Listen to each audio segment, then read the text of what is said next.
Blood line of dragon की episode 54 के साथ हाजिर हो। तो फिर चलिए एक्सप्लेनेशन शुरू करते हैं। एपिसोड के शुरुआत में हमें याओ फैमिली का सीन दिखाया जाता है। जियांग टिंग दो गार्ड्स के साथ मास्टर याओ के रूम की तरफ जा रहे होते हैं। तो एक गार्ड के हाथ में ब्लड एसेंस होता है और दूसरा गार्ड जियांग टिंग को कहता है कि आज हमारे मास्टर ने किसी भी गेस्ट से मिलने का प्लान नहीं बनाया है, लेकिन तब नहीं जब आप यहाँ ब्लड एसेंस लेकर आएंगे। प्लीज इस तरफ आइए। तो जियांग टिंग सोचता है कि मैंने अभी पेनलोंग मेंशन की कुछ टोकन्स को डिस्ट्रॉय कर दिया है, इसलिए मास्टर याओ सेकुलर में है। यह कुछ तो अजीब है। और जाते जाते उसे ल्यूमनन और ग्रैंडपा की बातें याद आते हैं।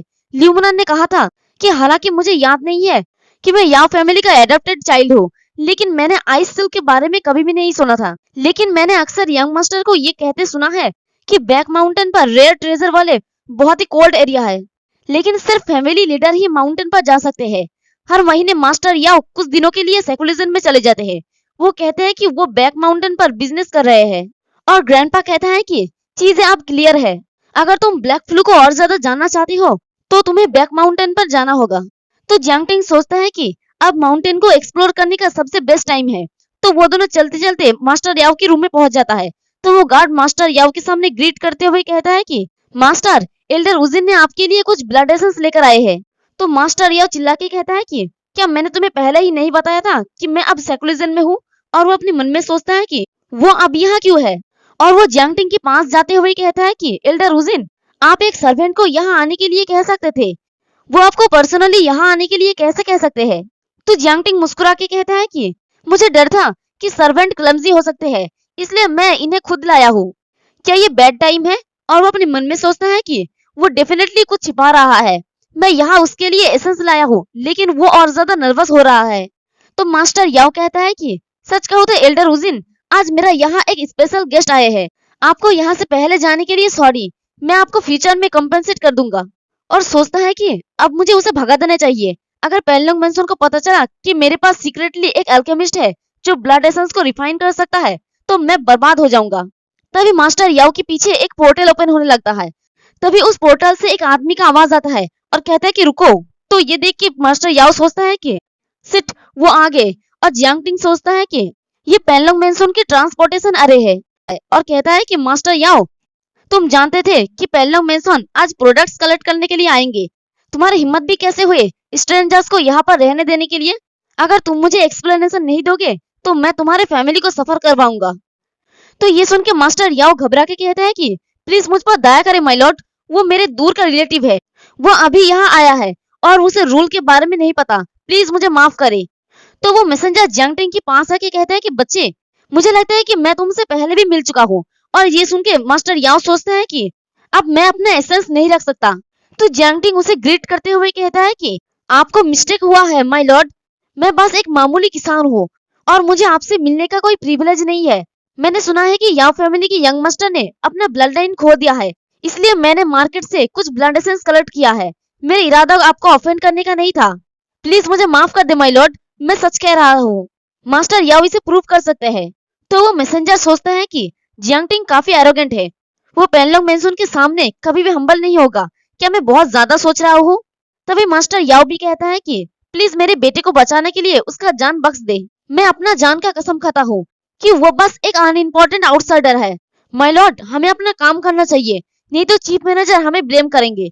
और वो पीछे मुड़ के जियांग टिंग को जाने का इशारा करता है और वो फिर से कहता है कि मैंने आपका प्रोडक्ट्स रेडी कर लिया है, प्लीज इस तरफ आइए। तो जियांग टिंग भी वहां से जाते हुए सोचता है कि ऐसा लगता है कि मास्टर याओ एक सॉलिड प्रोडक्शन है। इस प्लेस पर सिर्फ बेवकूफी है जो पेनलोंग मेंशन का सामना करेगा। अब मेरे लिए उन प्रोडक्ट्स का इन्वेस्टिगेट करने का टाइम आ गया है। फिर हमें पेनलोंग मेंशन का बैक माउंटेन का सीन दिखाया जाता है, जो उल्फ फैंग का कबर भी होता है और ये बहुत ही ज्यादा कोल्ड प्लेस होता है। तो मास्टर याओ और वो मैसेंजर दोनों ही घोड़े में चढ़ के जा रहा होता है। तो मास्टर याओ कहता है कि माय लॉर्ड, यही वो जगह है, प्लीज घोड़े से उतर जाए। तो वो मैसेंजर कहता है कि ये क्रीपी प्लेस अभी भी बहुत ही ठंडी है। और वो दोनों अपनी घोड़ों को बाहर छोड़ के अंदर की तरफ चला जाता है। तो मास्टर याओ कहता है कि सिर्फ बहुत ही लो टेम्परेचर में ही आइस सिल्क को एक्टिवेट रख सकता है। आई एम सॉरी कि आपको ठंड सहना पड़ रहा है, प्लीज इस तरफ से आइए। तो देखते हैं कि उनके पीछे पीछे जियांग टिंग भी आ गया होता है। और उस केव के बाहर जियांग टिंग सोचता है कि बैक माउंटेन में एंटर करने के बाद हम ऑलमोस्ट 100 माइल्स आगे बढ़ चुके हैं। ऐसा लगता है कि ये वो फॉरबिडन जगह है जिसके बारे में मिस लियू ने मेंशन किया था।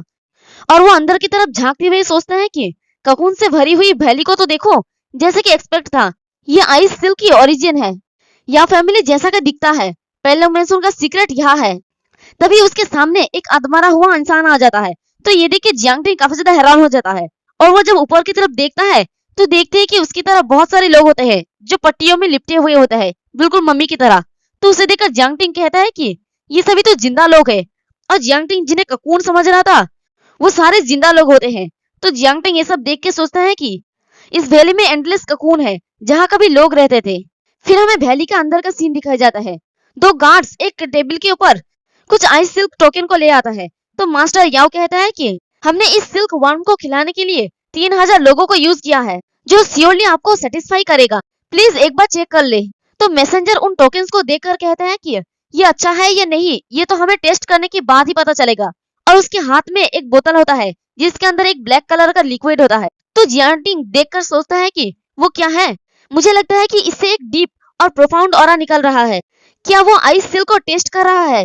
तो मैसेंजर उस लिक्विड को एक टोकन के ऊपर डालता है और कहता है कि ब्लैक ड्रैगन। तो वो लिक्विड उस टोकन के ऊपर छप जाता है और ब्लैक टोकन बन जाता है। तो ये देख के जियांग टिंग हैरानी से कहता है कि ये फीलिंग, ये ब्लैक इविल टोकन है जो ब्लैक ड्रैगन को समन कर सकता है। और सोचता है कि या फैमिली ने इसे बनाने के लिए पेनलोंग मैंसन के लिए इंसानों की जिंदगी की कीमत पर आइस सिल्क को क्रिएट किया है। एक बार पेनलोंग मैंसन के पास ये टोकन हो जाए तो ये उनके मार्शल कल्टीवेटर्स को ब्लैक ड्रैगन की ब्लड लाइन बना सकता है। तो इस तरह से याओ फैमिली पेनलोंग मैंसन का ट्रस्ट हासिल करता है। तो मैसेंजर उस टोकन को अपने हाथ में उठा के कहता है कि ये प्रोडक्ट बुरा नहीं है मास्टर याओ, लेकिन चीफ मैनेजर के ऑर्डर के मुताबिक आपको और ज्यादा प्रिपेयर करना होगा। तो ये सुन के मास्टर याओ कहता है कि लेकिन माय लॉर्ड, हमारी फाइनेंशियल स्टेट खराब होता जा रहा है और ये बेस्ट है जो हम प्रोवाइड कर सकते हैं। इसके अलावा मेरी बेटी को जियांग टिंग और झांग ताइलोंग ने हार्म पहुंचाया है, मैं सच में इससे ज्यादा नहीं दे सकता। तो मैसेंजर कहता है कि मुझे पता है कि तुम बस कुछ इनाम पाना चाहते हो। जब तक तुम हमें सेटिस्फाइड करोगे चीफ मैनेजर तुम्हें रिवार्ड देंगे। मैं तुम्हें हमारे लिए इनफ आइस सिल्क प्रोवाइड करने के लिए 3 दिनों का टाइम दे रहा हूँ। और वो हंसते हुए कहता है कि तब हम बिना किसी नुकसान के जियांग फैमिली को डिस्ट्रॉय कर सकते हैं। 3 दिनों के बाद जब हम जियांग फैमिली को डिस्ट्रॉय कर देंगे तब मैं ये देखना चाहूंगा कि जियांग टिंग कैसे खड़े होकर देख सकता है। तो ये सुन के जियांग टिंग को एक झटका लगता है और कहता है कि जियांग फैमिली को डिस्ट्रॉय कर देंगे। तो वो मैसेंजर वहां पर एक पोर्टल ओपन करता है और वहां से जाते हुए कहता है कि मैं पहले ये सिल्क्स वापस लूंगा, रिवार्ड पाने का चांस बर्बाद मत करो मास्टर याओ। तो मास्टर याओ कहता है कि आपके काइंड रिमाइंडर के लिए शुक्रिया माय लॉर्ड। तो जियांग टिंग सोचता है कि अगर वो इन टोकन को पेनलोंग मैंसन में वापस ले जाता है तो जियांग फैमिली बर्बाद हो जाएगा, मैं उसे ऐसे ही जाने नहीं दे सकता। और जियांग टिंग उस भेली को जगह जगह से गिराते हुए सोचता है कि मुझे उनको फेस टू फेस सामना करने की जरूरत नहीं है, लेकिन ये एनवायरनमेंट मुझे इतना अच्छा एडवांटेज दे रहा है। तो जियांग टिंग को जाते हुए वो आउल देख लेता है और मास्टर याओ कहता है कि ये अच्छा नहीं है, आइसबर्ग कैसे कोलैप्स हो रहा है। तो वो मैसेंजर कहता है कि नहीं, मुझे वहां पर एक आदमी दिख रहा है। और वो जियांग टिंग की पीछा करते हुए चिल्ला के कहता है कि वहीं पर रुक जाओ कमीने, हमारे बिजनेस में इंटरफेयर करने की तुम्हारी हिम्मत भी कैसे हुई, आज तुम मरोगे। तो जियांग टिंग उसे अपने पीछे देखकर सोचता है कि अच्छा है वो मेरे पीछे आ रहा है। तभी वो मैसेंजर अपनी पावर से जियांग टिंग के ऊपर अटैक कर देता है। तो जियांग टिंग अपनी फायर से उसके सारे अटैक को ब्लॉक कर लेता है। ये देख के वो मैसेंजर हैरानी से सोचता है कि क्या उसने मेरी अटैक को ब्लॉक कर लिया। ये ब्लड लाइन 7 स्टेज का फ्लेम सर्पेंट है, इसका मतलब ये जियांग टिंग है। और वो अपने बहुत सारे अटैक को जियांग टिंग के ऊपर भेजते हुए एक चिल्ला के कहता है कि जियांग टिंग भागो मत, मुझे लगता है कि ये तुमने सुना है कि जियांग फैमिली बर्बाद हो जाएगा, है ना? अगर तुम नहीं चाहते कि तुम्हारा फैमिली बर्बाद हो जाए तो फाइट करना बंद करो। तो ये सुन के जियांग टिंग अपने मन में कहता है कि मैं ऐसा कभी भी होने नहीं दूंगा और वो उसके इस अटैक को भी डॉज कर लेता है। तो मैसेंजर कहता है कि जियांग टिंग क्या तुम हमसे दूर भागने आए हो? लेकिन तभी वो देखता है कि जियांग टिंग ऊपर की तरफ जा रहा होता है। तो ये देख के वो चिल्ला के कहता है कि नहीं नहीं, वो उस जगह को डिस्ट्रॉय करने जा रहा है, वो हमें बर्फ में दफनाना चाहता है। तो देखते हैं कि जियांग टिंग उसके ऊपर अटैक करते हुए कहता है कि जब तक मैं यहाँ पर हूँ कोई भी मेरी फैमिली को नुकसान नहीं पहुंचा सकता। और उसके अटैक की वजह से वो जगह जगह जगह से डिस्ट्रॉय होने लगता है। तो ये देखे मास्टर याओ चिल्ला के कहता है कि स्नो स्लाइड कर रहा है, यहाँ से बाहर निकले माय लॉर्ड। और मास्टर याओ भी बाहर की तरफ भाग रहे होते हैं। तो देखते हैं कि जियांग टिंग उनसे पहले बाहर निकल आता है और उन्हीं के घोड़े को लेकर बाहर निकल आता है और कहता है कि मेरा फैमिली खतरे में है और याओ फैमिली में मेरी आइडेंटिटी जल्द ही एक्सपोज हो जाएगी। अब कुछ क्रेजियर काम करने के टाइम आ गया है। और इसी के साथ हमारा ये वाला एपिसोड भी खत्म होता है। एक्सप्लेनेशन पसंद आई तो कमेंट करके जरूर बताना। वीडियो को लाइक और चैनल को सब्सक्राइब कर देना। शुक्रिया।